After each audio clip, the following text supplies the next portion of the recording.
United ex serviceman welfare association Hoshiarpur ਅਤੇ ਸਾਬਕਾ ਫੌਜੀਆਂ ਵੱਲੋਂ ਸ਼ਹੀਦੀ ਸਮਾਰਕ ਹੁਸ਼ਿਆਰਪੁਰ ਵਿੱਚ ਕਾਰਗਿਲ ਵਿਜੇ ਦਿਵਸ ਤੇ ਸ਼ਹੀਦਾਂ ਨੂੰ ਯਾਦ ਕੀਤਾ ਗਿਆ। ਇਸ ਮੌਕੇ ਤੇ ਭਾਰੀ ਗਿਣਤੀ ਵਿੱਚ ਸਾਬਕਾ ਫੌਜੀਆਂ ਤੇ ਸ਼ਹੀਦਾਂ ਦੇ ਪਰਿਵਾਰਾਂ ਨੇ ਸ਼ਿਰਕਤ ਕਰਕੇ ਸ਼ਹੀਦਾਂ ਨੂੰ ਸ਼ਰਧਾ ਦੇ ਫੁੱਲ ਭੇਂਟ ਕੀਤੇ। ਇਸ ਮੌਕੇ ਤੇ ਕੈਬਨਿਟ ਮੰਤਰੀ ਸੁੰਦਰ ਸ਼ਾਮ ਅਰੋੜਾ ਨੇ ਵਿਸ਼ੇਸ਼ ਤੌਰ ਤੇ ਪਹੁੰਚ ਕੇ ਸ਼ਹੀਦਾਂ ਨੂੰ ਸ਼ਰਧਾ ਦੇ ਫੁੱਲ ਭੇਂਟ ਕੀਤੇ। ਇਸ ਮੌਕੇ ਤੇ ਉਹਨਾਂ ਵਿਜ਼ਟਰੀ ਬੁੱਕ ਵਿੱਚ ਸ਼ਹੀਦਾਂ ਦੇ ਪ੍ਰਤੀ ਆਪਣੀ ਸ਼ਰਧਾ ਪ੍ਰਗਟ ਕਰਦੇ ਹੋਏ ਕੁਝ ਸ਼ਬਦ ਲਿਖੇ। ਇਸ ਮੌਕੇ ਤੇ ਨਗਰ ਸੁਧਾਰ ਟਰੱਸਟ ਦੇ chairman Rakesh Marwaha, mayor Surinder Kumar, Nagar Nigam commissioner Ashika Jain, Nagar Nigam finance committee ਦੇ ਚੇਅਰਮੈਨ ਬਲਵਿੰਦਰ ਅਤੇ ਹੋਰਨਾਂ ਨੇ ਵੀ ਸ਼ਹੀਦਾਂ ਨੂੰ ਨਮਨ ਕੀਤਾ। ਵਿਜੇ ਦਿਵਸ ਦੇ ਮੌਕੇ ਤੇ ਸਮਾਰੋਹ ਵਿੱਚ ਪਹੁੰਚੇ ਸ਼ਹੀਦਾਂ ਦੇ ਪਰਿਵਾਰਾਂ ਦੇ ਮੈਂਬਰਾਂ ਨਾਲ ਵੀ ਗੱਲ ਕੀਤੀ। ਉਹਨਾਂ ਨੇ ਆਪਣਿਆਂ ਦੀ ਸ਼ਹਾਦਤ ਦੇ ਮਾਣ ਮਹਿਸੂਸ ਕੀਤਾ। ਇਸ ਦੌਰਾਨ ਕਾਰਗਿਲ ਯੁੱਧ ਵਿੱਚ ਆਪਰੇਸ਼ਨ ਵਿਜੇ ਵਿੱਚ ਪਹਿਲੀ ਗੋਲੀ ਖਾਣ ਵਾਲੇ ਸ਼ਹੀਦ ਸੂਬੇਦਾਰ ਜੋਗਿੰਦਰ ਸਿੰਘ ਦੀ ਧਰਮ ਪਤਨੀ ਅਤੇ ਆਪਰੇਸ਼ਨ ਰੱਖਿਅਕ ਦੇ ਸ਼ਹੀਦ ਹਵਲਦਾਰ ਰਖਵੀਰ ਚੰਦ ਦੀ ਧਰਮ ਪਤਨੀ ਨਾਲ ਗੱਲ ਕੀਤੀ। ਉਹਨਾਂ ਕਿਹਾ ਕਿ ਉਹਨਾਂ ਨੂੰ ਆਰਮੀ ਅਤੇ ਸਰਕਾਰ ਵੱਲੋਂ ਪੂਰਾ ਸਹਿਯੋਗ ਦਿੱਤਾ ਜਾ ਰਿਹਾ ਹੈ, ਪਰੰਤੂ ਆਪਣਿਆਂ ਦੀ ਕਮੀ ਹਮੇਸ਼ਾ ਮਹਿਸੂਸ ਹੁੰਦੀ ਰਹੇਗੀ। ਇਸ ਮੌਕੇ ਤੇ retired brigadier Surjit Singh, major Jatinder Singh ਨੇ ਕਾਰਗਿਲ ਯੁੱਧ ਦੇ ਦੌਰਾਨ ਦੇ ਹਾਲਾਤਾਂ ਦੀ ਜਾਣਕਾਰੀ ਦਿੱਤੀ। ਆਪਰੇਸ਼ਨ ਵਿਜੇ ਕਾਰਗਿਲ ਵਿੱਚ ਸ਼ਹੀਦ ਹੋਏ ਉਹਨਾਂ ਦੇ ਪਰਿਵਾਰਕ ਮੈਂਬਰ ਸਾਡੇ ਨਾਲ ਨੇ।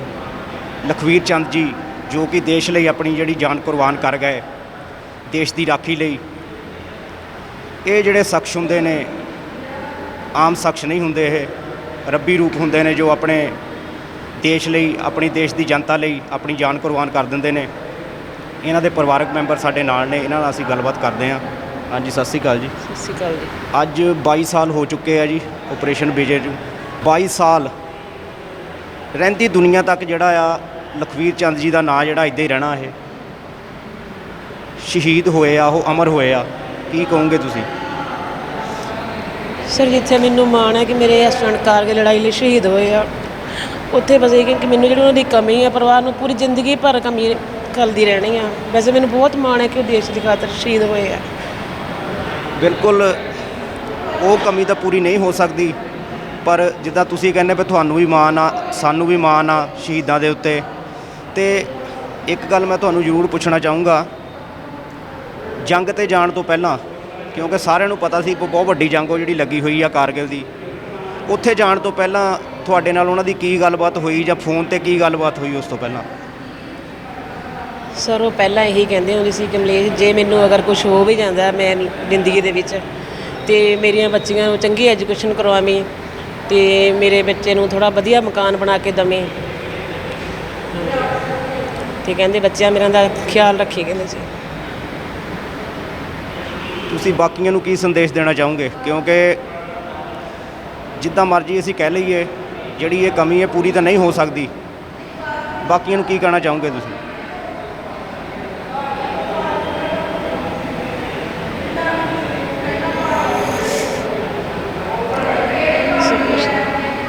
ਇਹ ਜਿਹੜੀ ਕਮੀ ਹੁੰਦੀ ਆ ਕਦੇ ਵੀ ਪੂਰੀ ਨਹੀਂ ਹੋ ਸਕਦੀ, ਪਰ ਸ਼ਹੀਦਾਂ ਦਾ ਜਿਹੜਾ ਨਾਮ ਆ ਰਹਿੰਦੀ ਦੁਨੀਆ ਤੱਕ ਉਹ ਰਹਿੰਦਾ ਆ।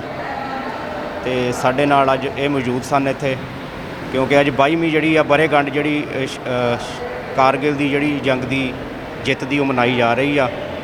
ਤੇ ਤੁਸੀਂ ਖੁਦ ਦੇਖ ਸਕਦੇ ਹੋ, ਪਰ ਇਸ ਟਾਈਮ 'ਤੇ ਇਹ ਤਾਂ ਹਰ ਕੋਈ ਜਾਣ ਸਕਦਾ ਵੀ ਦਿਲ 'ਤੇ ਕੀ ਬੀਤਦੀ ਹੋਏਗੀ, ਪਰ ਸਾਨੂੰ ਵੀ ਮਾਣ ਹੈ ਇਹਨਾਂ ਸ਼ਹੀਦਾਂ 'ਤੇ, ਤੇ ਅਸੀਂ ਨਮਨ ਕਰਦੇ ਹਾਂ। ਧੰਨਵਾਦ ਜੀ। ਭਾਰਤ ਦੇ ਵਿੱਚ ਜਦੋਂ ਕਾਰਗਿਲ ਦੀ ਜੰਗ ਨੂੰ ਅੱਜ 22 ਸਾਲ ਹੋ ਚੁੱਕੇ ਆ, ਤੇ 22ਵੀਂ ਉਹਦੀ ਵਰ੍ਹੇਗੰਢ ਜਿਹੜੀ ਜਿੱਤ ਦੀ ਮਨਾਈ ਜਾ ਰਹੀ ਆ, ਪਰ ਉਹਦੇ ਵਿੱਚ ਸਾਡੇ ਦੇਸ਼ ਦੇ ਕਈ ਜਵਾਨ ਸ਼ਹੀਦ ਹੋਏ। ਤੇ ਉਹਨਾਂ ਦੇ ਵਿੱਚੋਂ ਮੈਂ ਕੈਮਰਾਮੈਨ ਜੀ ਨੂੰ ਕਹੂੰਗਾ ਵੀ ਤਸਵੀਰ ਇੱਕ ਵਾਰੀ ਦਿਖਾਉਣ, ਜਿਹੜੇ ਪਹਿਲੇ ਸ਼ਹੀਦ ਹੋਣ ਵਾਲੇ, ਪਹਿਲੀ ਗੋਲੀ ਖਾਣ ਵਾਲੇ ਉਸ ਜੰਗ ਵਿੱਚ ਸੂਬੇਦਾਰ ਜੋਗਿੰਦਰ ਸਿੰਘ ਜੀ। ਅਸੀਂ ਨਮਨ ਕਰਦੇ ਹਾਂ ਇਹਨਾਂ ਨੂੰ, ਸਾਰਾ ਦੇਸ਼ ਨਮਨ ਕਰਦਾ, ਇਹਨਾਂ ਨੂੰ ਯਾਦ ਕਰਦਾ। ਅੱਜ ਵੀ ਇਸੇ ਯਾਦ ਜਿਹੜੀ ਮਨਾਈ ਜਾ ਰਹੀ ਹੈ। ਇਹ ਇਹਨਾਂ ਦੇ ਪਰਿਵਾਰਕ ਮੈਂਬਰ ਸਾਡੇ ਨਾਲ ਨੇ, ਇਹਨਾਂ ਨਾਲ ਵੀ ਅਸੀਂ ਗੱਲਬਾਤ ਕਰਦੇ ਹਾਂ। ਹਾਂਜੀ, ਸਤਿ ਸ਼੍ਰੀ ਅਕਾਲ ਜੀ। ਸਤਿ ਸ਼੍ਰੀ ਅਕਾਲ। ਸ਼ਹੀਦ ਰਹਿੰਦੀ ਦੁਨੀਆ ਤੱਕ ਅਮਰ ਹੋ ਜਾਂਦੇ ਆ। ਹਾਂਜੀ ਹਾਂਜੀ ਜਦੋਂ ਪਰਿਵਾਰਕ ਮੈਂਬਰ ਕੋਈ ਜਾਂਦਾ ਉਹਦੀ ਕਮੀ ਤਾਂ ਪੂਰੀ ਨਹੀਂ ਹੋ ਸਕਦੀ, ਹਾਂਜੀ। ਪਰ ਹੁਣ 22 ਸਾਲ ਹੋ ਚੁੱਕੇ ਆ, ਸ਼ਹੀਦਾਂ ਵਿੱਚ ਉਹਨਾਂ ਦਾ ਨਾਮ ਦਰਜ ਹੋ ਚੁੱਕਾ, ਅਮਰ ਹੋ ਚੁੱਕੇ ਆ ਉਹ। ਹਾਂਜੀ ਹਾਂਜੀ। ਤੁਹਾਨੂੰ ਕੀ ਮਹਿਸੂਸ ਹੁੰਦਾ? ਸਾਨੂੰ ਦੇਸ਼ 'ਤੇ ਬੜਾ ਗਰਵ ਹੈ ਕਿ ਜਿਹੜੇ ਸਾਡੇ ਨਾਲ ਸਾਥ ਦੇ ਰਹੇ ਨੇ, ਕੋਈ ਵੀ ਸਾਡੀ ਤਕਲੀਫ ਹੁੰਦੀ ਹੈ ਤੇ ਉਹਨੂੰ ਸਾਡੇ ਨਾਲ ਵੰਡਦੇ ਨੇ, ਪੂਰਾ ਮੋਢੇ ਨਾਲ ਮੋਢਾ ਦੇ ਕੇ ਸਾਥ ਦਿੰਦੇ ਨੇ। ਫਿਰ ਉਹਨਾਂ ਦੀ ਕੋਈ ਕਮੀ ਮਹਿਸੂਸ ਨਹੀਂ ਹੁੰਦੀ। ਜਦ ਕਿ ਸਾਰੇ ਜਣੇ ਇਕੱਠੇ ਹੋ ਕੇ ਸਾਡੇ ਨਾਲ ਸਹਿਯੋਗ ਦਿੰਦੇ ਨੇ। ਜਿਨ੍ਹਾਂ ਦੀ ਵੀ ਫੌਜੀ ਵੀਰਾਂ ਦੀ ਡਿਊਟੀ ਜਿਹੜੀ ਡੇਂਜਰ ਏਰੀਆ 'ਚ ਲਗਭਗ ਹੁੰਦੀ ਆ ਬਾਰਡਰ ਵਗੈਰਾ ਤੇ, ਉਹਨਾਂ ਨੂੰ ਪਤਾ ਹੁੰਦਾ ਵੀ ਅਸੀਂ ਜਿਹੜਾ ਬਿਲਕੁਲ ਕਿਸੇ ਵੇਲੇ ਵੀ ਗੋਲੀ ਵੱਜ ਸਕਦੀ ਆ, ਕਿਸੇ ਵੇਲੇ ਵੀ ਦੁਸ਼ਮਣ ਹਮਲਾ ਕਰ ਸਕਦਾ। ਹਾਂਜੀ ਹਾਂਜੀ। ਤੇ ਉਹ ਕੀ ਤੁਹਾਡੇ ਨਾਲ ਕੀ ਵਿਚਾਰ ਸਾਂਝੇ ਕਰਦੇ ਹੁੰਦੇ ਸੀ ਉੱਥੇ ਜਾਣ ਤੋਂ ਪਹਿਲਾਂ ਜਾਂ ਉੱਦਾਂ? ਜਾਣ ਤੋਂ ਪਹਿਲਾਂ ਉਹ ਇਹੀ ਕਹਿੰਦੇ ਸੀ ਕਿ ਬੱਚਿਆਂ ਨੂੰ, ਜਿਵੇਂ ਆਏ ਇੱਕ ਦਿਨ ਸਵੇਰੇ ਆਏ ਸ਼ਾਮ ਨੂੰ ਚੱਲ ਗਏ, ਤੇ ਕਹਿੰਦੇ ਕਿ ਆਪਣੀ ਮਾਂ ਨਾਲ ਜ਼ਿਆਦਾ ਪਿਆਰ ਕਰਿਆ ਕਰੋ। ਅਸੀਂ ਤੇ ਹੁਣ ਉੱਪਰ ਜਾ ਰਹੇ ਹਾਂ, ਕਾਰਗਲ ਜਾ ਰਹੇ ਹਾਂ, ਪਤਾ ਨਹੀਂ ਉੱਥੇ ਕੀ ਬਣੇਗਾ ਕੀ ਨਹੀਂ। ਤੇ ਉਹੋ ਹੀ ਹੋ ਗਿਆ। ਹੋਰ ਤੁਸੀਂ ਬਾਕੀਆਂ ਨੂੰ ਕੀ ਸੰਦੇਸ਼ ਦੇਣਾ ਚਾਹੋਗੇ ਜੀ? ਬਾਕੀਆਂ ਨੂੰ ਇਹੋ ਹੀ ਸੰਦੇਸ਼ ਹੈ ਕਿ ਦੇਸ਼ ਸਾਡੇ ਨਾਲ ਹੈ, ਤੇ ਅਸੀਂ ਉਹਨਾਂ ਦੀ ਸ਼ਹਾਦਤ ਨੂੰ ਭੁੱਲ ਤੇ ਸਕਦੇ ਨਹੀਂ, ਕਿਉਂਕਿ ਸਾਡੇ ਜਿੰਨਾ ਚਿਰ ਸਾਹ ਨੇ ਉਹਨਾਂ ਚਿਰ ਉਹਨਾਂ ਦੀ ਜ਼ਿੰਦਗੀ ਸਾਨੂੰ ਯਾਦ ਹੀ ਰਹਿਣੀ ਹੈ, ਜੋ ਉਹਨਾਂ ਨੇ ਸਾਡੇ ਨਾਲ ਅੱਜ ਤੱਕ ਇਹ ਵਾਪਰਿਆ। ਬਿਲਕੁਲ ਜੀ, ਸ਼ਹੀਦਾਂ ਦੀ ਜਿਹੜੀ ਸ਼ਹਾਦਤ ਨੂੰ ਭੁੱਲਿਆ ਨਹੀਂ ਜਾ ਸਕਦਾ। ਅਸੀਂ ਜਿਹੜਾ ਆ ਆਜ਼ਾਦ ਭਾਰਤ ਵਿੱਚ ਜੀ ਰਹੇ ਹਾਂ, ਆਜ਼ਾਦ ਭਾਰਤ ਵਿੱਚ ਸਾਹ ਲੈ ਰਹੇ ਹਾਂ। ਸਰਕਾਰ ਵੱਲੋਂ ਜਾਂ ਪ੍ਰਸ਼ਾਸਨ ਵੱਲੋਂ ਜਾਂ ਫੌਜ ਵੱਲੋਂ ਤੁਹਾਨੂੰ ਬਰਾਬਰ ਸਹਿਯੋਗ ਮਿਲ ਰਿਹਾ ਜੀ? ਹਾਂਜੀ ਹਾਂਜੀ, ਫੌਜ ਵੱਲੋਂ ਵੀ ਆਉਂਦੇ ਰਹਿੰਦੇ ਨੇ ਮੁੰਡੇ ਪੁੱਛਣ ਵਾਸਤੇ। ਵੈਸੇ ਵੀ ਫੋਨ 'ਤੇ ਵੀ ਗੱਲਬਾਤ ਹੁੰਦੀ ਰਹਿੰਦੀ ਹੈ। ਜਿਹੜੀ ਸਾਡੀ 8 ਸੈਕ ਹੈ ਉਹ ਵੀ ਪੁੱਛਦੇ ਰਹਿੰਦੇ ਨੇ, ਫੋਨ ਕਰਦੇ ਰਹਿੰਦੇ ਨੇ ਕੀ ਹਾਲ ਹੈ, ਕੀ ਹਾਲ ਹੈ। ਹੁਣ ਵੀ ਆ ਪਿੱਛੇ ਜੇ ਫੋਨ ਆਇਆ ਕਿ ਸਾਡੀ ਵੀਰ ਨਾਰੀ ਦਾ ਕੀ ਹਾਲ ਹੈ। ਕਰੋਨਾ ਕਰਕੇ ਹੁਣ ਜ਼ਿਆਦਾ ਪੁੱਛਦੇ ਨੇ। ਅਸੀਂ ਜਦੋਂ ਵੀ ਦੇਖਦੇ ਹਾਂ ਬਾਰਡਰਾਂ ਦੇ ਉੱਤੇ ਲਗਭਗ ਤਣਾਅ ਬਣਿਆ ਰਹਿੰਦਾ, ਤਣਾਅਪੂਰਨ ਸਥਿਤੀ ਰਹਿੰਦੀ ਆ। ਕਦੀ ਫਾਇਰਿੰਗ ਇੱਧਰੋਂ ਹੁੰਦੀ ਆ ਜਾਂ ਉੱਧਰੋਂ ਹੁੰਦੀ ਆ। ਹਾਂਜੀ ਹਾਂਜੀ। ਤੇ ਜਦੋਂ ਤੁਸੀਂ ਇਹ ਨਿਊਜ਼ ਸੁਣਦੇ ਆ ਤਾਂ ਤੁਹਾਨੂੰ ਕੀ ਮਹਿਸੂਸ ਹੁੰਦਾ, ਉਦੋਂ ਕੀ ਲੱਗਦਾ ਤੁਹਾਨੂੰ? ਸਾਡੇ ਦਿਲ 'ਚ ਬੜਾ ਆਉਂਦਾ ਕਿ ਇਸ ਤਰ੍ਹਾਂ ਹੀ ਸਾਡਾ ਵੀ ਹੋਇਆ ਸੀ, ਜਿਵੇਂ ਇਹ ਵੀ ਵਿਚਾਰੇ ਅੱਜ ਦੇਸ਼ ਦੀ ਰਾਖੀ ਲਈ ਖੜੇ ਨੇ, ਤੇ ਉਹ ਵੀ ਦੇਸ਼ ਦੀ ਰਾਖੀ ਕਰ ਰਹੇ ਨੇ। ਕਈ ਉਹਨਾਂ 'ਚ ਕੋਈ ਚਲਾ ਜਾਂਦਾ, ਕੋਈ ਬਚ ਜਾਂਦਾ। ਵਧੀ ਨੂੰ ਸੱਤੇ ਖੈਰਾਂ ਕੱਟੀ। ਬਿਲਕੁਲ, ਸ਼ਹੀਦਾਂ ਦੀ ਸ਼ਹਾਦਤ ਨੂੰ ਰਹਿੰਦੀ ਦੁਨੀਆ ਤੱਕ ਯਾਦ ਕੀਤਾ ਜਾਂਦਾ। ਤੁਸੀਂ ਦੇਖ ਸਕਦੇ ਹੋ ਕਿੰਨੇ ਹੌਸਲੇ ਦੇ ਨਾਲ ਉਹਨਾਂ ਦੇ ਜਿਹੜੇ ਪਰਿਵਾਰਕ ਮੈਂਬਰ ਆ ਉਹ ਕਹਿ ਰਹੇ ਆ ਵੀ ਸਾਨੂੰ ਮਾਣ ਆ ਸ਼ਹੀਦਾਂ ਤੇ ਸਾਨੂੰ ਦੇਸ਼ ਤੇ ਆਪਣੇ ਤੇ ਮਾਣ ਆ। ਕੀ ਨਾਮ ਭਾਜੀ? ਬਲਜਿੰਦਰ ਸਿੰਘ। ਬਲਜਿੰਦਰ ਸਿੰਘ ਜੀ, ਜਦੋਂ ਸੂਬੇਦਾਰ ਸਾਹਿਬ ਸ਼ਹੀਦੀ ਪ੍ਰਾਪਤ ਕਰ ਗਏ ਤੇ ਤੁਹਾਡੀ ਕਿੰਨੀ ਉਮਰ ਸੀ ਉਦੋਂ? ਮੈਂ 16 ਕੁ ਸਾਲ ਦਾ ਸੀ ਸ਼ਹੀਦੀ ਦੇ ਟਾਈਮ ਤੇ, 16 ਕੁ ਸਾਲ ਦਾ ਸੀ। 16 ਸਾਲ ਦੀ ਉਮਰ ਜੇ ਦੇਖਿਆ ਜਾਵੇ ਤਾਂ ਕੋਈ ਜ਼ਿਆਦਾ ਵੱਡੀ ਨਹੀਂ ਹੁੰਦੀ। ਤੇ ਕੀ ਤੁਹਾਨੂੰ ਉਦੋਂ ਕੀ ਲੱਗਾ, ਕੀ ਮਹਿਸੂਸ ਹੋਇਆ ਉਦੋਂ ਤੁਹਾਨੂੰ? ਸਾਨੂੰ ਜ਼ਿੰਦਗੀ ਦੀ ਸਭ ਤੋਂ ਵੱਡੀ ਇੱਕ ਤਾਂ ਘਾਟ ਪਹਿਲਾਂ ਮਹਿਸੂਸ ਹੋਈ ਹੈ ਨਾ ਪਿਤਾ ਜੀ ਦੀ, ਫਿਰ ਹੌਲੀ ਹੌਲੀ ਉੱਭਰੇ ਇਸ ਚੀਜ਼ ਤੋਂ। ਸਾਰਿਆਂ ਨੇ ਮਦਦ ਕੀਤੀ, ਸਾਰੇ ਇਲਾਕੇ ਨੇ ਸਾਡੀ ਬਹੁਤ ਮਦਦ ਕੀਤੀ। ਸਾਰਿਆਂ ਨੇ ਕਿਸੇ ਗੱਲ ਦੀ ਕੋਈ ਕਮੀ ਨਹੀਂ ਆਉਣ ਦਿੱਤੀ ਬਾਅਦ ਵਿੱਚ। ਬਾਕੀ ਪਿਤਾ ਜੀ ਦੀ ਕਮੀ ਤਾਂ ਹਮੇਸ਼ਾ ਖਲਦੀ ਰਹੀ ਜੀ। ਤੁਸੀਂ ਆਪਣੇ ਫਰੈਂਡ ਸਰਕਲ ਵਿੱਚ, ਰਿਸ਼ਤੇਦਾਰਾਂ ਵਿੱਚ ਵੀ ਵਿਚਰਦੇ ਹੋ, ਤੇ ਉਸ ਤੋਂ ਬਾਅਦ ਜਦੋਂ ਉਹਨਾਂ ਨੂੰ ਇੱਦਾਂ ਪਤਾ ਲੱਗਾ ਵੀ ਸੂਬੇਦਾਰ ਸਾਹਿਬ ਸ਼ਹੀਦ ਹੋ ਗਏ ਆ, ਤੇ ਉਹਨਾਂ ਦਾ ਕੀ ਰਵੱਈਆ ਉਸ ਤੋਂ ਬਾਅਦ ਤੁਹਾਨੂੰ ਲੱਗਾ? ਕੁਝ ਚੇਂਜ ਲੱਗਾ ਜਾਂ ਨਹੀਂ ਲੱਗਾ? ਨਹੀਂ, ਕਿਸੇ ਦਾ ਰਵੱਈਆ ਚੇਂਜ ਨਹੀਂ ਲੱਗਾ। ਦੇਸ਼ ਵਾਸਤੇ ਜਾਨ ਦੇਣੀ ਇੱਕ ਫਖਰ ਦੀ ਗੱਲ ਹੈ, ਤੇ we are proud of our father. ਸਾਰਿਆਂ ਨੇ ਇਸ ਗੱਲ ਨੂੰ ਬਹੁਤ ਤਰਜੀਹ ਦਿੱਤੀ, ਗਰਵ ਮਹਿਸੂਸ ਕੀਤਾ। ਤੁਸੀਂ ਯੂਥ ਨੂੰ ਕੀ ਮੈਸੇਜ ਦਿਓਗੇ? ਕਿਉਂਕਿ 16 ਸਾਲ ਦੀ ਉਮਰ ਵਿੱਚ ਪਿਤਾ ਦਾ ਸਾਇਆ ਸਿਰ ਤੋਂ ਚਲਾ ਜਾਣਾ, ਉਸ ਤੋਂ ਬਾਅਦ ਜਿਹੜੀ ਜ਼ਿੰਦਗੀ ਕਿੰਨੀ ਮੁਸ਼ਕਿਲ ਹੋ ਜਾਂਦੀ ਹੈ, ਤੇ ਤੁਸੀਂ ਉਹ ਜ਼ਿੰਦਗੀ ਨੂੰ ਆਪਣੇ ਨੂੰ ਨਿਭਾ ਰਹੇ ਹੋ ਹੁਣ ਤੱਕ। ਕੀ ਯੂਥ ਨੂੰ ਕੀ ਕਹੋਗੇ? ਯੂਥ ਨੂੰ ਇੱਕ ਇਹੀ ਮੈਸੇਜ ਹੈ ਕਿ ਦੇਸ਼ ਤਾਂ ਸਭ ਤੋਂ ਪਹਿਲਾਂ ਆਉਂਦਾ, ਬਾਕੀ ਸਭ ਕੁਝ ਤਾਂ ਬਾਅਦ 'ਚ।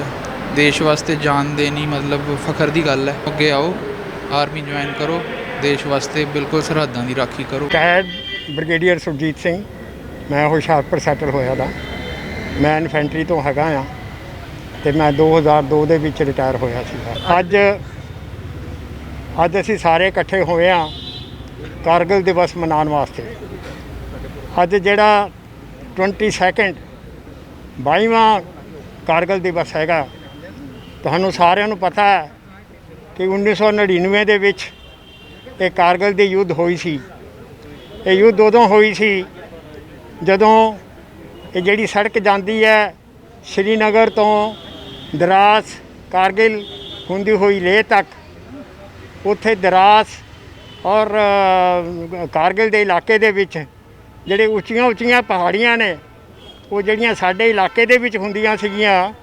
ਜਦੋਂ ਸਾਨੂੰ ਪਤਾ ਲੱਗਾ ਕਿ ਪਾਕਿਸਤਾਨ ਦੀ ਫੌਜ ਨੇ ਉਹਨਾਂ ਪਹਾੜੀਆਂ ਦੇ ਉੱਤੇ ਕਬਜ਼ਾ ਕਰ ਲਿਆ ਹੈ, ਤੇ ਉਸ ਵੇਲੇ ਇਹ ਯੁੱਧ ਜਿਹੜਾ ਸੀ ਸਰਕਾਰ ਨੇ ਆਰਡਰ ਕੀਤਾ ਉਹ ਜਿਹੜੀਆਂ ਪਹਾੜੀਆਂ ਸੀਗੀਆਂ ਉਹਨਾਂ ਦੀ ਅਹਿਮੀਅਤ ਜਿਹੜੀ ਹੈ ਮੈਂ ਆਪਣੇ ਲਫ਼ਜ਼ਾਂ ਦੇ ਵਿੱਚ ਨਹੀਂ ਕਹਿ ਸਕਦਾ, ਕਿਉਂਕਿ ਉਹਨਾਂ ਪਹਾੜੀਆਂ ਦੇ ਉੱਤੇ ਜਦੋਂ ਦੁਸ਼ਮਣ ਬੈਠਿਆ ਹੋਇਆ ਸੀਗਾ ਤੇ ਜਿਹੜੀ ਸੜਕ ਦੀ ਮੈਂ ਗੱਲ ਕਰ ਰਿਹਾ ਜਿਹੜੀ ਲੇਹ ਲਦਾਖ ਨੂੰ ਜਾਂਦੀ ਹੈ, ਉਸ ਸੜਕ ਦੇ ਉੱਤੇ ਉਹ ਇਫੈਕਟਿਵ ਫਾਇਰ ਲੈ ਕੇ ਆ ਰਿਹਾ ਸੀਗਾ। ਇਹਦਾ ਮਤਲਬ ਹੈ ਕਿ ਸਾਡੀ ਕਾਨਵਾਏ ਔਰ ਜਿੰਨੇ ਵੀ ਸਾਡੇ ਟਰੂਪਸ ਲਦਾਖ ਦੇ ਵਿੱਚ ਸੀਗੇ ਉਹਨਾਂ ਦੀ ਡੰਪਿੰਗ ਨਹੀਂ ਹੋ ਸਕਦੀ। ਤੁਹਾਨੂੰ ਪਤਾ ਹੋਣਾ ਚਾਹੀਦਾ ਕਿ ਲਦਾਖ ਦੇ ਵਿੱਚ ਸਾਡੀ 6 ਮਹੀਨੇ ਜਿਹੜੀ ਹੈ ਲਗਾਤਾਰ ਡੰਪਿੰਗ ਚੱਲਦੀ ਹੈ। ਸਾਡੇ ਜਿਹੜੇ ਟਰੂਪਸ ਹੈਗੇ ਆ ਉਹ ਸਾਰਾ ਸਾਲ ਉੱਥੇ ਰਹਿੰਦੇ ਆ। ਉਹਨਾਂ ਵਾਸਤੇ ਸੂਈ ਤੋਂ ਲੈ ਕੇ ਤੇ ਐਮਨੀਸ਼ਨ ਤੋਂ ਲੈ ਕੇ ਗੰਨਾਂ ਤੋਂ ਲੈ ਕੇ ਔਰ ਹਵਾਈ ਜਹਾਜ਼ ਔਰ ਕਈ ਚੀਜ਼ਾਂ ਦੀ ਜ਼ਰੂਰਤ ਪੈਂਦੀ ਹੈ, ਰਾਸ਼ਨ ਤੋਂ ਲੈ ਕੇ। ਇਸ ਕਰਕੇ ਇਹ ਡੰਪਿੰਗ ਬਹੁਤ ਜ਼ਰੂਰੀ ਸੀ। ਔਰ ਇਹ ਜੁਲਾਈ ਦਾ ਮਹੀਨਾ ਸੀਗਾ, ਜੂਨ ਜੁਲਾਈ ਦਾ ਮਹੀਨਾ ਸੀਗਾ। ਇਹ 3-4 ਮਹੀਨੇ ਜਿਹੜੇ ਹੈ ਉਹੀ ਇੱਕ ਮਹੀਨੇ ਆ ਜਦੋਂ ਇਹ ਸੜਕ ਜਿਹੜੀ ਹੈ ਖੁੱਲ੍ਹਦੀ ਹੈ। ਔਰ ਅਗਰ ਇਹ ਸੜਕ ਨੂੰ ਅਸੀਂ ਉਹ ਹਾਈਟਸ ਨੂੰ ਕਲੀਅਰ ਨਾ ਕਰਦੇ ਤਾਂ ਇਹ ਸਾਰਾ ਜਿਹੜਾ ਲਦਾਖ ਸੀ ਉਹ ਕਟ ਆਫ ਹੋ ਜਾਣਾ ਸੀ, ਔਰ ਜਿੰਨਾ ਸਾਈਕਲ ਸੀਗਾ ਉਹ ਸਾਰਾ ਕਟ ਆਫ ਹੋ ਜਾਣਾ ਸੀ। ਇਸ ਕਰਕੇ ਇਹ ਜਿਹੜੀ ਹੈ ਲੜਾਈ ਜਿਹੜੀ ਹੈ ਇਹ 50 ਦਿਨ ਚੱਲੀ ਹੈ, ਜੂਨ ਦੇ 4 ਤਰੀਕ ਤੋਂ ਸ਼ੁਰੂ ਹੋ ਕੇ 26 ਜੁਲਾਈ ਤੱਕ, ਔਰ ਇਹਦੇ ਵਿੱਚ 527 ਸ਼ਹੀਦ ਹੋਏ ਹੈ। ਮੈਂ 36 ਸਾਲ ਮੇਰੀ ਨੌਕਰੀ ਹੋਈ ਹੈ, ਪਰ ਮੈਂ ਇੱਦਾਂ ਦੀ ਟਰੇਨ, ਇੱਦਾਂ ਦਾ ਪਹਾੜੀ ਇਲਾਕਾ ਜਿੱਥੇ ਕਿ ਫੌਜੀ ਉੱਤੇ ਚੜ੍ਹ ਕੇ ਦੁਸ਼ਮਣ ਦਾ ਉੱਤੋਂ ਫਾਇਰ ਆ ਰਿਹਾ ਔਰ ਥੱਲਿਓਂ ਉੱਤੇ ਉਹ ਪਹਾੜੀ ਦੇ ਉੱਤੇ ਐਡਵਾਂਸ ਕਰ ਰਿਹਾ, ਮੈਂ ਇੱਦਾਂ ਦਾ ਸੀਨ ਨਹੀਂ ਦੇਖਿਆ ਹੈਗਾ। ਮੈਂ ਇੱਦਾਂ ਦਾ ਕੋਈ ਮਿਲਟਰੀ ਹਿਸਟਰੀ ਦੇ ਵਿੱਚ ਐਸੀ ਕੋਈ ਲੜਾਈ ਨਹੀਂ ਹੈ ਜਿਹੜੀ ਇੱਦਾਂ ਦੀ ਲੜਾਈ ਲੜੀ ਗਈ ਹੈ। ਇਸ ਕਰਕੇ ਮੈਂ ਆਪਣੇ ਸ਼ਹੀਦਾਂ ਨੂੰ ਬਹੁਤ ਬਹੁਤ ਨਮਨ ਕਰਦਾ ਹਾਂ ਕਿ ਜਿਨ੍ਹਾਂ ਨੇ ਇੰਨੀ ਵੱਡੀ ਕੁਰਬਾਨੀ ਦੇ ਕੇ ਕਈ ਐਸੇ ਸ਼ਹੀਦ ਹੈ ਜਿਨ੍ਹਾਂ ਦੇ ਬਾਰੇ ਮੈਂ ਤੁਹਾਨੂੰ ਦੱਸਣਾ ਚਾਹੁੰਦਾ, ਪਰ ਟਾਈਮ ਸ਼ਾਰਟ ਹੈ। ਇਸ ਕਰਕੇ ਉਹਨਾਂ ਨੇ ਜਿਹੜਾ ਆਪਣਾ ਹੌਸਲਾ ਔਰ ਜਿਸ ਬਰੇਵਰੀ ਦੇ ਨਾਲ ਉਹਨਾਂ ਨੇ ਉਹ ਕਬਜ਼ਾ ਕੀਤਾ ਆ। ਜਿੱਦਾਂ ਪਹਿਲੀ ਲੜਾਈ ਜਿਹੜੀ ਸੀ ਉਹ ਤੋਲੋਲਿੰਗ ਦੇ ਉੱਤੇ ਹੋਈ ਹੈ। ਤੋਲੋਲਿੰਗ ਇੱਕ ਐਸੀ ਚੋਟੀ ਸੀਗੀ, ਜੇ ਉਹਦੇ ਉੱਤੇ ਕਬਜ਼ਾ ਕਰ ਲਿਆ ਤਾਂ ਇਹਦਾ ਮਤਲਬ ਹੈ ਕਿ ਜਿਹੜੀ ਬਾਕੀ ਦੀਆਂ ਟਾਈਗਰ ਹਿੱਲ ਹੈਗੀ ਹੈ, ਬਟਾਲਿਕ ਹੈਗੀ ਹੈ, .4875 ਹੈਗਾ ਆ, ਇਹ ਸਾਰੀਆਂ ਚੀਜ਼ਾਂ ਮੈਨੂੰ ਰਟੀਆਂ ਹੋਈਆਂ ਅਤੇ ਉਹਨਾਂ 'ਤੇ ਕਬਜ਼ਾ ਨਹੀਂ ਸੀ ਹੋ ਸਕਦਾ। ਇਸ ਕਰਕੇ ਇਹ ਜਿਹੜੀ ਲੜਾਈ ਤੋਲੋਲਿੰਗ ਦੀ ਲੜਾਈ ਸੀ ਬੜੀ ਬਹੁਤ ਹੀ ਅਹਿਮੀਅਤ ਵਾਲੀ ਲੜਾਈ ਹੈ। ਇਸ ਲੜਾਈ ਦੇ ਵਿੱਚ ਜਿਹੜੇ ਫੌਜੀ ਉੱਥੇ ਗਏ ਆ 18 ਕੈਨੇਡੀਅਨ, 2nd ਰਾਜਰਿਫ, ਮੈਂ ਰਾਜਪੂਤਾਨਾ ਰਾਈਫਲ ਦਾ ਹਾਂ ਔਰ ਮੇਰੀ ਬਹੁਤ ਪੁਰਾਣੀ ਪਲਟਨ ਹੈ ਉਹ 2nd ਰਾਜਰਿਫ, ਜਿਨ੍ਹਾਂ ਨੇ ਉਹ ਤੋਲੋਲਿੰਗ ਨੂੰ ਦੇ ਉੱਤੇ ਕਬਜ਼ਾ ਕੀਤਾ। ਉਹਦੇ ਵਿੱਚ ਬਹੁਤ ਜ਼ਿਆਦਾ ਕੈਜੁਅਲਟੀਜ਼ ਹੋਈਆਂ ਸੀਗੀਆਂ। ਇਸ ਪਲਟਨ ਨੂੰ 4 ਮਹਾਵਤੀ ਚੱਕਰ ਔਰ ਕਈ VRC ਮਿਲੇ ਸੀਗੇ। ਇਸੇ ਲੜਾਈ ਦੇ ਉੱਤੇ 18 ਕੈਨੇਡੀਅਨ ਨੂੰ ਪਰਮਵੀਰ ਚੱਕਰ ਮਿਲਿਆ ਸੀਗਾ। ਅਤੇ ਇਹ ਜਿੰਨਾ ਵੀ ਮੱਥਾ ਟੇਕੀਏ ਅਸੀਂ ਤੇ ਜਿੰਨਾ ਵੀ ਯਾਦ ਕਰੀਏ ਇਹਨਾਂ ਸ਼ਹੀਦਾਂ ਨੂੰ ਉਨਾ ਘੱਟ ਹੈਗਾ ਆ। ਇੱਦਾਂ ਦਾ ਇਹ ਅਨਪੈਰਲਲ ਹੈ, ਇਹ ਅਨਪੈਰਲਲ ਲੜਾਈ ਹੈ। ਇਹਦੀ ਤੁਸੀਂ ਇਮੈਜਿਨ ਨਹੀਂ ਕਰ ਸਕਦੇ ਕਿ ਕਿੱਦਾਂ ਬੰਦਾ ਉੱਤੇ ਚੜ੍ਹ ਕੇ ਉਹਨੇ ਦੁਸ਼ਮਣ ਦਾ ਖਾਤਮਾ ਕੀਤਾ ਹੈ। ਤੁਹਾਡਾ ਬਹੁਤ ਬਹੁਤ ਧੰਨਵਾਦ, ਤੁਸੀਂ ਆਏ ਹੋ ਔਰ ਇਹ ਚੀਜ਼ਾਂ ਜਿਹੜੀਆਂ ਤੁਸੀਂ ਸੁਣੀਆਂ ਹੈਗੀਆਂ। Thank you sir, thank you, ਬਹੁਤ ਬਹੁਤ ਸਤਿ ਸ਼੍ਰੀ ਅਕਾਲ। Veteran Jatinder Singh, district president Hoshiarpur, Indian veteran organisation ਦੀ ਤਰਫੋਂ ਅੱਜ ਕਾਰਗਿਲ ਦੇ ਵਿਜੇ ਦਿਵਸ ਤੇ ਇਸ ਆਪਣੇ ਵੀਰਗਤੀ ਨੂੰ ਪ੍ਰਾਪਤ ਜਵਾਨਾਂ ਨੂੰ ਸ਼ਰਧਾਂਜਲੀ ਦੇਣ ਵਾਸਤੇ ਹੁਸ਼ਿਆਰਪੁਰ ਸ਼ਹੀਦ ਸਮਾਰਕ ਤੇ ਇਕੱਠੇ ਹੋਏ ਹਨ। ਔਰ ਇਸ ਵਿਜੇ ਦਿਵਸ ਦੇ ਉਪਲਕਸ਼ ਤੇ ਇਹ ਲੜਾਈ ਟੋਟਲ ਜੋ ਕਾਰਗਿਲ ਦੀ ਸੀ ਉਹਦੇ ਵਿੱਚ ਮੈਂ ਖੁਦ ਹਿੱਸਾ ਲਿਆ ਔਰ ਇਹ 56 ਦਿਨ ਲੜਾਈ ਚੱਲੀ, ਜਿਸ ਵਿੱਚ ਸਾਡੇ ਜਵਾਨ ਔਰ JCO ਔਰ ਅਫਸਰ ਸਾਹਿਬਾਨਾਂ ਨੇ ਵੱਧ ਚੜ੍ਹ ਕੇ ਹਿੱਸਾ ਲਿਆ।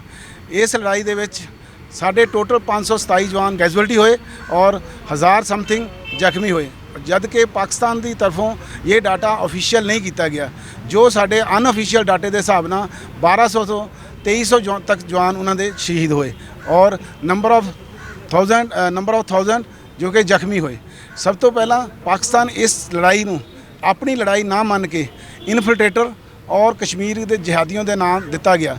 ਲੇਕਿਨ ਜਦੋਂ ਇਸ ਲੜਾਈ 'ਚ ਪਾਕਿਸਤਾਨ ਦੇ ਜਿੰਦੇ ਸੈਨਿਕ ਕੈਪਚਰ ਕੀਤੇ, ਉਹਨਾਂ ਦੇ ਆਈ ਕਾਰਡ ਜੋ ਕਿ 3 NLI, ਜਿਹਨੂੰ ਅਸੀਂ 3 ਨਾਰਦਰਨ ਲਾਈਟ ਇਨਫੈਂਟਰੀ ਕਹਿੰਦੇ ਹਾਂ, ਔਰ ਉਹਨਾਂ ਦੇ ਬੈਚ ਮਿਲੇ। ਉਸ ਤੋਂ ਬਾਅਦ ਉਹਨਾਂ ਨੇ ਥੋੜ੍ਹਾ ਬਹੁਤ ਕਬੂਲ ਕੀਤਾ ਔਰ ਇਸ ਲੜਾਈ ਵਿੱਚ ਏਅਰ ਫੋਰਸ, ਨੇਵੀ, ਆਰਮੀ ਨੇ ਆਪਣੇ ਆਪਣੇ ਸਤਰ ਪਰ ਆਪਰੇਸ਼ਨ ਲੜੇ ਔਰ ਹਿੱਸਾ ਲਿਆ। ਜਿਸ ਤਰ੍ਹਾਂ ਸਾਡੀ ਇੰਡੀਅਨ ਆਰਮੀ ਨੇ ਆਪਰੇਸ਼ਨ ਵਿਜੇ ਦਾ ਨਾਮ ਦਿੱਤਾ, ਉसी ਪ੍ਰਕਾਰ ਏਅਰ ਫੋਰਸ ਨੇ ਇਸ ਆਪਰੇਸ਼ਨ ਨੂੰ ਸਫੇਦ ਸਾਗਰ ਦਾ ਨਾਮ ਦਿੱਤਾ, ਜਿਸ ਵਿੱਚ 에ਅਰ ਫੋਰਸ ਦੇ MiG-21, MiG-27, ਮਿਰਾਜ 2000 ਨੇ ਹਿੱਸਾ ਲਿਆ। ਤਾਂ ਪਾਕਿਸਤਾਨ ਦੇ ਇਨਫਿਲਟ੍ਰੇਟਰ ਤੇ ਸੁਪਰਮੇਸੀ ਹਾਸਲ ਕੀਤੀ। और उसी तरह साड़ी इंडियन नेवी ने अपने स्तर पर जो मरीन बाउंड्री है साड़ी उन्हां ते ऑपरेशन तलवार का नाम दे के इस ऑपरेशन नूं कामयाब बनाया, ताकि कोई भी इनफिल्ट्रेटर पाकिस्तान की तरफों समुद्री सीमा के अंदर दाखिल होकर साडे देश में कोई खलबली पैदा ना कर सके। और जिस तरह ऑपरेशन ताज होटल में किया गया, साडे सिविलियन पुलिस वालियां नूं मार गिराया गया, उस तरह की कोई अनहोनी घटना ना हो। नेवी अपने स्तर पर पूरी अलर्ट रही और इस लड़ाई नूं अज पूरे 22 साल हो चुके हैं। और इस लड़ाई नूं 22 साल होने के बावजूद भी अज भी असीं जो अखां बंद करते हैं या सोचते हैं तो अज भी वो मंजर साड़ियां अखां अगे तरोताज़ा होंदे ने। बाप के कंधे ते बेटे की लाश और बेटे के कंधे ते बाप की लाश जांदियां देखी है असीं। और उन्हां वीर नारियां नूं और उन्हां शहीद परिवारां नूं मैं अपने वालों पूरी भावभीन श्रद्धांजलि दिंदा हाँ और साडे देश वासियों नूं शुभ कामनाएं दिंदा हाँ कि साडे देश वासियों नूं किसी भी तरह कोई भी घबराउण की जरूरत नहीं। साडियां सेनावां तत्पर हर मोर्चे ते हर तरह का जवाब देने लई तैयार हैं। Thank you. और इस तो बाद मेरे स्टेट प्रेजिडेंट इंडियन बैटन ऑर्गेनाइजेशन के योधे जशपाल जानी साहब पंजाब टाइगर वो तुहानूं एड्रैस करनगे। जय हिंद। भारत देश के वासियों ਤੁਹਾਨੂੰ बहुत बहुत मुबारਕਾਂ। ਅੱਜ ਤੋਂ 22 ਸਾਲ ਪਹਿਲਾਂ ਵਰਲਡ ਦੀ ਜਿਹੜੀ ਸਭ ਤੋਂ ਭਿਆਨਕ ਜੰਗ ਸੀ, ਇਹ ਜਿਹੜੇ ਦੁਸ਼ਮਣ ਟੌਪ ਦੇ ਉੱਪਰ ਸੀਗੇ, ਕੋਈ ਉਹ ਸੋਚਦੇ ਸੀਗੇ ਕਿ ਅਸੀਂ ਬਿਲਕੁਲ ਨਹੀਂ ਇਹ ਹਾਰ ਸਕਾਂਗੇ। ਸਾਡੇ ਭਾਰਤ ਦੇਸ਼ ਦੇ ਯੋਧੇ ਆ, ਇਹਨਾਂ ਨੇ ਉਸ ਜੰਗ ਨੂੰ ਫਤਿਹ ਕੀਤਾ। ਤੇ ਮੇਰੇ ਤੋਂ ਪਹਿਲਾਂ ਸਾਰਾ ਕੁਝ ਮੇਰੇ district president captain Jatinder Singh Rana ji ਦੱਸ ਗਏ ਆ। ਤੇ ਭਾਰਤ ਦੇਸ਼ ਦੇ ਵਾਸੀਓ, ਤੁਸੀਂ ਜਦੋਂ ਕੋਈ ਇਹੋ ਜਿਹੀ ਘਟਨਾ ਵਾਪਰਦੀ ਆ, ਉਸ ਟਾਈਮ ਤੁਸੀਂ ਆਰਮੀ ਜਾਂ BSF CRP air force navy ਦਾ ਨਾਮ ਲੈਂਦੇ ਹੋ, ਬਾਕੀ ਦੇ ਵਿੱਚ ਤੁਸੀਂ ਭੁੱਲ ਜਾਂਦੇ ਹੋ। ਇਸੇ ਦੇਸ਼ ਦੇ ਵਿੱਚ ਤੁਸੀਂ ਇਹਨਾਂ ਸੈਨਾਵਾਂ ਦਾ ਕਰਕੇ ਹੀ ਮੌਜਾਂ ਮਸਤੀਆਂ ਮਾਣ ਰਹੇ ਹੋ। ਇਹਨਾਂ ਦਾ ਧਿਆਨ ਰੱਖਿਆ ਕਰੋ। ਅੱਜ ਬਹੁਤ ਵੱਡਾ ਅੱਜ ਤਿਉਹਾਰ ਹੈ ਜਿਹਦੇ ਵਾਸਤੇ ਅਸੀਂ ਅੱਜ ਇੱਥੇ ਇਕੱਠੇ ਹੋਏ ਸੀ। ਜਿਹੜੇ ਸਾਡੇ ਸ਼ਹੀਦ ਹੋਏ ਸੀ ਉਹਨਾਂ ਜਵਾਨਾਂ ਨੂੰ ਅਸੀਂ ਅੱਜ ਸ਼ਰਧਾਂਜਲੀ ਦੇਣ ਵਾਸਤੇ ਇੱਥੇ Indian veteran organisation Punjab president और डिस्ट्रिक्ट हुशियारपुर की सारी टीम इत्थे पहुंची है तो असी इत्थे शहीदां नूं श्रद्धांजलियां दित्तियां ने। जय हिंद। हत्थी बन के रस्से ते आपे अपना वजूद फाहे टंग जाण वाले बंदे आम नहीं हुंदे। जदों पता होवे सीनियां ते शेख होणगे जी, उदों जंग उत्ते जाण वाले बंदे आम नहीं हुंदे, बंदे आम नहीं हुंदे। पंजाब वासियां नूं, देश वासियां नूं मैं अज कारगिल की जो शहीदां ने जो उत्ते फतेह हासिल की है उत्ते मैं सारिਆਂ ਨੂੰ ਵਧਾਈ ਦਿੰਦਾ। और ਅਸੀਂ ਅੱਜ ਇੱਥੇ ਇਕੱਤਰ ਹੋਏ ਹਾਂ ਉਹਨਾਂ ਨੂੰ ਸ਼ਰਧਾਂਜਲੀ ਦੇਣ ਵਾਸਤੇ। ਅੱਜ ਜੇ ਸਾਡੇ ਫੌਜ ਸਰਹੱਦਾਂ ਤੇ ਫੌਜ ਬੈਠੀ ਹੈ ਤਾਂ ਹੀ ਅਸੀਂ ਆਪਣੇ ਘਰਾਂ ਵਿੱਚ ਬੈਠੇ ਹਾਂ। ਸੋ ਮੈਂ ਇੱਥੇ ਹੀ ਆਪਣੀ ਬਾਣੀ ਨੂੰ ਵਿਰਾਮ ਦਿੰਦਾ। ਸਤਿ ਸ਼੍ਰੀ ਅਕਾਲ ਜੀ। ਅੱਜ ਉਹਨਾਂ ਮਹਾਨ ਸ਼ਹੀਦਾਂ ਨੂੰ ਜਿਨ੍ਹਾਂ ਨੇ ਦੇਸ਼ ਦੀ ਆਨ ਬਾਨ ਸ਼ਾਨ ਨੂੰ ਬਰਕਰਾਰ ਰੱਖਿਆ, ਉਹਨਾਂ ਨੂੰ ਨਮਨ ਕੀਤਾ ਹੈ ਤੇ ਉਹਨਾਂ ਨੂੰ ਯਾਦ ਕੀਤਾ ਜਾ ਰਿਹਾ ਹੈ। ਤੇ ਅੱਜ ਖਾਸ ਕਰਕੇ ਪੰਜਾਬ ਸਰਕਾਰ ਵੱਲੋਂ ਉਹਨਾਂ ਸ਼ਹੀਦਾਂ ਦੇ ਪਰਿਵਾਰਾਂ ਨੂੰ, ਸਾਡੇ ਹੁਸ਼ਿਆਰਪੁਰ ਦੇ ਕੋਈ 13 ਜਵਾਨ ਸ਼ਹੀਦ ਹੋਏ ਸੀ ਕਾਰਗਿਲ ਵਾਰ ਦੇ ਅੰਦਰ, ਅੱਜ ਉਹਨਾਂ ਦੇ ਘਰਾਂ ਵਿੱਚ ਜਾ ਕੇ ਜਿੱਥੇ ਜਿੱਥੇ ਵੀ ਉਹਨਾਂ ਦੇ ਪਿੰਡਾਂ ਦੇ ਵਿੱਚ ਸਮਾਰਕ ਬਣੇ ਨੇ, ਜਿਹੜੀਆਂ ਜਗ੍ਹਾ ਬਣੀਆਂ ਨੇ, ਉੱਥੇ ਜਾ ਕੇ ਸਾਡੀ GOG ਟੀਮ ਜਿਹੜੀ ਹੈ ਉਹਨਾਂ ਪਿੰਡਾਂ ਵਿੱਚ ਜਾ ਕੇ ਉੱਥੇ ਉਹਨਾਂ ਨੂੰ ਸਲੂਟ ਕਰ ਰਹੀ ਹੈ, ਉਹਨਾਂ ਦੇ ਪਰਿਵਾਰਾਂ ਨੂੰ ਮਿਲ ਰਹੀ ਹੈ। ਇਹ ਮਾਨਯੋਗ ਮੁੱਖ ਮੰਤਰੀ ਦਾ ਉਪਰਾਲਾ ਹੈ। ਔਰ ਅੱਜ ਇਸ ਦਿਸਕ 'ਤੇ ਮੈਂ ਇੰਨਾ ਹੀ ਕਹਿਣਾ ਚਾਹਾਂਗਾ ਕਿ ਇਹ ਜਿਹੜੇ ਸ਼ਹੀਦ ਹਨ ਇਹ ਸਾਡਾ ਸਰਮਾਇਆ ਹਨ, ਸਾਡੀ ਪੂੰਜੀ ਹਨ। ਇਹਨਾਂ ਨੂੰ ਸਦਾ ਯਾਦ ਰੱਖਦੇ ਹੋਏ ਤੇ ਦੇਸ਼ ਦੀ ਆਨ ਬਾਨ ਸ਼ਾਨ ਨੂੰ ਕਾਇਮ ਰੱਖਿਆ ਜਾਏਗਾ। ਔਰ ਇਹਨਾਂ ਨੂੰ ਸਦਾ, ਇਹਨਾਂ ਦੇ ਪਰਿਵਾਰਾਂ ਨੂੰ, ਇਹਨਾਂ ਨੂੰ, ਇਹ ਸਾਡਾ ਸਰਮਾਇਆ ਹਨ, ਸਦਾ ਯਾਦ ਰੱਖਿਆ ਜਾਏਗਾ। ਅੱਜ ਉਹਨਾਂ ਮਹਾਨ ਸ਼ਹੀਦਾਂ ਨੂੰ ਜਿਨ੍ਹਾਂ ਨੇ ਦੇਸ਼ ਦੀ ਆਨ ਬਾਨ ਸ਼ਾਨ ਨੂੰ ਬਰਕਰਾਰ ਰੱਖਿਆ, ਉਹਨਾਂ ਨੂੰ ਨਮਨ ਕੀਤਾ ਹੈ ਤੇ ਉਹਨਾਂ ਨੂੰ ਯਾਦ ਕੀਤਾ ਜਾ ਰਿਹਾ ਹੈ। ਤੇ ਅੱਜ ਖਾਸ ਕਰਕੇ ਪੰਜਾਬ ਸਰਕਾਰ ਵੱਲੋਂ ਉਹਨਾਂ ਸ਼ਹੀਦਾਂ ਦੇ ਪਰਿਵਾਰਾਂ ਨੂੰ, ਸਾਡੇ ਹੁਸ਼ਿਆਰਪੁਰ ਦੇ ਕੋਈ 13 ਜਵਾਨ ਸ਼ਹੀਦ ਹੋਏ ਸੀ ਕਾਰਗਿਲ ਵਾਰ ਦੇ ਅੰਦਰ, ਅੱਜ ਉਹਨਾਂ ਦੇ ਘਰਾਂ ਵਿੱਚ ਜਾ ਕੇ ਜਿੱਥੇ ਜਿੱਥੇ ਵੀ ਉਹਨਾਂ ਦੇ ਪਿੰਡਾਂ ਦੇ ਵਿੱਚ ਸਮਾਰਕ ਬਣੇ ਨੇ, ਜਿਹੜੀਆਂ ਜਗ੍ਹਾ ਬਣੀਆਂ ਨੇ, ਉੱਥੇ ਜਾ ਕੇ ਸਾਡੀ GOG ਟੀਮ ਜਿਹੜੀ ਹੈ ਉਹਨਾਂ ਪਿੰਡਾਂ ਵਿੱਚ ਜਾ ਕੇ ਉੱਥੇ ਉਹਨਾਂ ਨੂੰ ਸਲੂਟ ਕਰ ਰਹੀ ਹੈ, ਉਹਨਾਂ ਦੇ ਪਰਿਵਾਰਾਂ ਨੂੰ ਮਿਲ ਰਹੀ ਹੈ। ਇਹ ਮਾਨਯੋਗ ਮੁੱਖ ਮੰਤਰੀ ਦਾ ਉਪਰਾਲਾ ਹੈ। ਔਰ ਅੱਜ ਇਸ ਦਿਸਕ 'ਤੇ ਮੈਂ ਇੰਨਾ ਹੀ ਕਹਿਣਾ ਚਾਹਾਂਗਾ ਕਿ ਇਹ ਜਿਹੜੇ ਸ਼ਹੀਦ ਹਨ ਇਹ ਸਾਡਾ ਸਰਮਾਇਆ ਹਨ, ਸਾਡੀ ਪੂੰਜੀ ਹਨ। ਇਹਨਾਂ ਨੂੰ ਸਦਾ ਯਾਦ ਰੱਖਦੇ ਹੋਏ ਤੇ ਦੇਸ਼ ਦੀ ਆਨ ਬਾਨ ਸ਼ਾਨ ਨੂੰ ਕਾਇਮ ਰੱਖਿਆ ਜਾਏਗਾ ਔਰ ਇਹਨਾਂ ਨੂੰ ਸਦਾ, ਇਹਨਾਂ ਦੇ ਪਰਿਵਾਰਾਂ ਨੂੰ, ਇਹਨਾਂ ਨੂੰ, ਇਹ ਸਾਡਾ ਸਰਮਾਇਆ ਹਨ, ਸਦਾ ਯਾਦ ਰੱਖਿਆ ਜਾਏ। ਦ ਸਟੈਲੋ ਨਿਊਜ਼ ਲਈ ਗੁਰਜੀਤ ਸੋਨੂ ਦੇ ਨਾਲ ਹਰਪਾਲ ਲਾਡਾ ਦੀ ਰਿਪੋਰਟ।